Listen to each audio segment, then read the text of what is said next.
എല്ലാവർക്കും നമസ്കാരം. പിങ്കി സ്റ്റോറീസ് എന്ന നമ്മുടെ യൂട്യൂബ് ചാനലിലേക്ക് എല്ലാവർക്കും സ്വാഗതം. നമ്മളെല്ലാവരും വീട്ടിൽ പാല് വാങ്ങാറുണ്ട്. പലപ്പോഴും നമ്മൾ പാലൊക്കെ കൂടുതൽ വാങ്ങിച്ച് ഫ്രിഡ്ജിൽ സ്റ്റോക്ക് ചെയ്ത് വെക്കാറുണ്ട്. പക്ഷേ നമ്മൾ പാല് വാങ്ങിച്ച് ഫ്രിഡ്ജിൽ സ്റ്റോക്ക് ചെയ്ത് വെക്കുമ്പോൾ ഈ പാല് എങ്ങാനും പോയാൽ ഭയങ്കര പ്രശ്നമായിരിക്കും. പ്രത്യേകിച്ച് കറണ്ടൊക്കെ പോവുകയാണെങ്കിൽ ചിലപ്പോൾ കുറേ നേരം കഴിഞ്ഞിട്ടാണ് നമ്മൾ കറണ്ടൊക്കെ വരുന്നതെങ്കിൽ പാല് കേടായി പോവാറുണ്ട്. അപ്പോൾ അങ്ങനെ പാല് കേടായി പോവാതിരിക്കാനുള്ളൊരു ട്രിക്കുമായിട്ടാണ് ഞാനിന്ന് വന്നിരിക്കുന്നത്. അപ്പോൾ നമ്മൾ ഈ ട്രിക്ക് ഉപയോഗിച്ച് പാല് തിളപ്പിച്ച് വയ്ക്കുകയാണെങ്കിൽ നമ്മളുടെ വീട്ടിൽ കറണ്ട് പോയാലും പാലൊന്നും കേടാവില്ല. കുറേ നേരത്തേക്ക് പാല് നല്ല പോലെ തന്നെ ഫ്രഷ് ആയിട്ടിരിക്കുകയും ചെയ്യും. അപ്പോൾ അധികം താമസിയാതെ തന്നെ നമുക്ക് ഇതെന്താണെന്ന് നോക്കാം. അപ്പോൾ ഞാനിവിടെ പാലെടുത്തിട്ട് ഗ്യാസിൽ വെച്ചിട്ടുണ്ട് പാല് തിളപ്പിക്കാനായിട്ട്. പാല് നന്നായിട്ടൊന്ന് തിളയ്ക്കാറാവുന്ന സമയത്ത് നമുക്കിതിലേക്ക് ഒരു സീക്രട്ട് ഇൻഗ്രീഡിയൻറ്റ് ചേർത്ത് കൊടുക്കണം. ആ ഒരു ഇൻഗ്രീഡിയൻറ്റ് ചേർക്കുന്നതുകൊണ്ടാണ് നമ്മുടെ പാല് ഫ്രഷ് ആയിട്ടിരിക്കുന്നത്. അപ്പോൾ നിങ്ങൾക്ക് എത്ര പാല് വേണമെങ്കിലും ഇതുപോലെ ചെയ്ത് തിളപ്പിച്ച് വെക്കാവുന്നതാണ്. അപ്പോൾ ഓണത്തിനൊക്കെ നമ്മൾ പായസം ഉണ്ടാക്കാനൊക്കെ ആയിട്ട് പാലൊക്കെ ബൾക്കായിട്ടൊക്കെ ചിലപ്പോൾ വാങ്ങിച്ച് വെക്കാറുണ്ട്. അപ്പോൾ അങ്ങനെയുള്ള സന്ദർഭങ്ങളിൽ ഫ്രിഡ്ജിൽ സ്ഥലമില്ലെങ്കിലോ അല്ലെങ്കിൽ കറണ്ട് പോവുകയാണെങ്കിലോ ഒക്കെ നമുക്ക് ഇങ്ങനെ ചെയ്യാവുന്നതാണ്. അപ്പോൾ ഇതിനായിട്ട് നമുക്ക് വേണ്ടത് ബേക്കിംഗ് സോഡയാണ്. നമ്മൾ കുക്കിംഗ് സോഡ എന്നൊക്കെ അറിയപ്പെടുന്ന ബേക്കിംഗ് സോഡ, നമ്മൾ കേക്ക് ഉണ്ടാക്കാനൊക്കെ ആയിട്ട് ഉപയോഗിക്കുന്ന ബേക്കിംഗ് സോഡയാണ്. അപ്പം ഞാനിവിടെ 2 ഗ്ലാസ് പാലാണ് തിളപ്പിക്കാനായിട്ട് എടുത്തിരിക്കുന്നത്.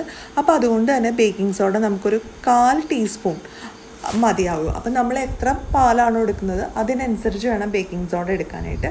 അപ്പോൾ 1 ലിറ്റർ പാലൊക്കെയാണ് നമ്മൾ എടുക്കുന്നതെങ്കിൽ ഒരു 1/2 ടീസ്പൂൺ അല്ലെങ്കിൽ ഒരു 3/4 ടീസ്പൂണൊക്കെ ബേക്കിംഗ് സോഡ എടുക്കുക. അതിലും കൂടുതലാണെങ്കിൽ അതിൻ്റെ അളവ് അതനുസരിച്ച് കൂട്ടിയെടുക്കുക. അപ്പം ഞാനിവിടെ 2 ഗ്ലാസ് പാലാണ് എടുത്തിരിക്കുന്നത്. അതുകൊണ്ട് തന്നെ ഒരു 1/4 ടീസ്പൂൺ അളവിന് ബേക്കിംഗ് സോഡ എടുത്തിട്ടുണ്ട്. ഇനി അത് നമ്മൾ പാലിലേക്ക് ഇട്ട് കൊടുക്കുക. എന്നിട്ട് നന്നായിട്ടൊന്ന് മിക്സ് ചെയ്ത് കൊടുക്കുക. അതിനുശേഷം ഈ പാല് നന്നായിട്ടൊന്ന് തിളയ്ക്കണം. തിളച്ചതിന് ശേഷം നമുക്ക് ഇത് ഓഫ് ചെയ്യാം. അപ്പോൾ പാല് നന്നായിട്ട് തിളപ്പിക്കുക. നന്നായിട്ട് വെട്ടി തിളയ്ക്കുന്ന രീതിയിൽ നല്ല പോലെ നമുക്ക് പാല് തിളപ്പിച്ചെടുക്കാം. അപ്പോൾ നമ്മൾ ഈ ഒരു മെത്തേഡ് ഉപയോഗിച്ച് പാല് തിളപ്പിച്ച് വെക്കുകയാണെങ്കിൽ പാല് യാതൊരു കാരണവശാലും കേടാവില്ല.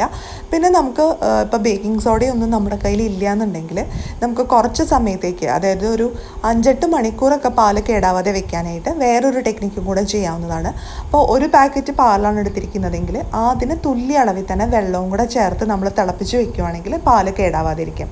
പക്ഷേ നമ്മൾ ബേക്കിംഗ് സോഡ ഉപയോഗിച്ച് ചെയ്യുവാണെങ്കിൽ നമ്മൾ വെള്ളമൊന്നും ചേർക്കാതെ തിളപ്പിച്ച് വെച്ച് കഴിഞ്ഞാലും കേടാവുമൊന്നുമില്ല. ഇപ്പം നമ്മൾ പായസത്തിനൊക്കെ വേണ്ടി വാങ്ങിച്ചിരിക്കുന്ന പാലാണെങ്കിൽ നമുക്ക് ഒരുമിച്ച് തിളപ്പിച്ച് വെക്കണം. വെള്ളമൊന്നും ചേർക്കാതെ തിളപ്പിച്ച് വെക്കണമെങ്കിൽ ഈ ഒരു മെത്തേഡ് ഉപയോഗിക്കാവുന്നതാണ്. അപ്പോൾ ഓണമൊക്കെ അടുത്ത് വരികയാണ്. ഓണത്തിനൊക്കെ നമുക്ക് ഈ ഒരു മെത്തേഡ് പരീക്ഷിച്ച് നോക്കാവുന്നതാണ്. യാതൊരു കാരണവശാലും പാല് കേടാവില്ല. അപ്പം നമ്മുടെ വീട്ടിൽ പെട്ടെന്ന് കറണ്ട് പോവുകയാണെങ്കിൽ നമുക്ക് ഈ ഒരു മെത്തേഡ് യൂസ് ചെയ്യാം. അല്ലെങ്കിൽ നമ്മുടെ ഫ്രിഡ്ജിൽ പാല് വെക്കാൻ സ്ഥലമില്ലെങ്കിൽ നമുക്ക് ഈ ഒരു മെത്തേഡ് യൂസ് ചെയ്യാം. ഒരു 12-13 മണിക്കൂറൊക്കെ നമുക്ക് ഈ ഒരു മെത്തേഡ് ഉപയോഗിച്ച് പാല് കേടാവാതെ സൂക്ഷിക്കാനായിട്ട് സാധിക്കും. അപ്പോൾ എല്ലാവർക്കും ഇന്നത്തെ ഈ വീഡിയോ ഇഷ്ടമായി എന്ന് പ്രതീക്ഷിക്കുന്നു. ഇഷ്ടമായാലും ലൈക്ക് ചെയ്യുക, ഷെയർ ചെയ്യുക. അതുപോലെ നിങ്ങളുടെ അഭിപ്രായങ്ങളും നിർദ്ദേശങ്ങളും ഒക്കെ താഴെ കമൻറ്റ് ബോക്സിൽ പറയാം.